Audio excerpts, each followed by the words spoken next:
Welcome to Zwida Media. If you're new to this channel, please subscribe. Don't forget to like, comment, and share. Here's a new video for today. Enjoy.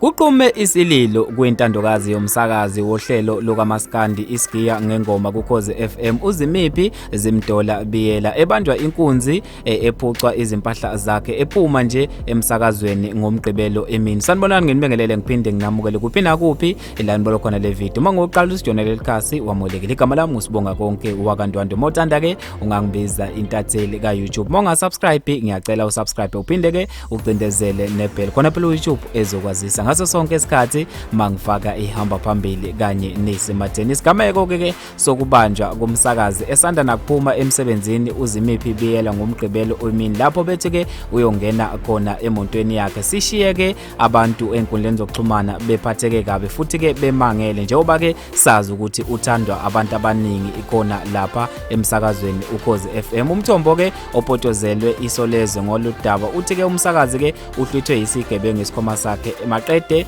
sadla phansi. Ozibonele uthe umsakazi ukhale njalo waze wazibhuquza phansi ngenxa yokuthi ke isikhwama lesi aphucwekho esona besinezinto ke ezibalekile. Kanti ke nothatha ngobe emsakazwe ongumsakazi khona lapha Ukhozini FM uke wakhuluma ke ngalodaba ohleleni lakhe izolo emini. Ubekhuluma ke noThozama Ngwenya ongumdidiyeli weTop 20 ngokuduna kwakhe imonto ngase Bria Center eThekwini. Uthe Thozama besisababaza indaba yakho ukuthi ke ubudunwe imoto ngaseBrea. Nakho ke sesizwa kuthiwa ke noZimdollar naye ke usebanjwe inkunzi lapha ngaphandle. Okusho ukuthi ke umuntu sekumele ke aphathe isibhamu emsebenzini manje. Bazokuthola abakufunayo ngoba ke sebesifaka umuno esweni. Kusho yena ke uthatha obekhuluma ngalo lona lodaba ekhuluma ke nomunye ke ongumdidiyeli khona lapha Ukhozini FM uThozama. uThozama ke abekhuluma naye ke wayedunwe naye imonto yakhe ngenhlante ke wabuye wayithola. Kanti ke okhulumela amaphoyisa kwaZulu Natal uCaptain Nqobile uthe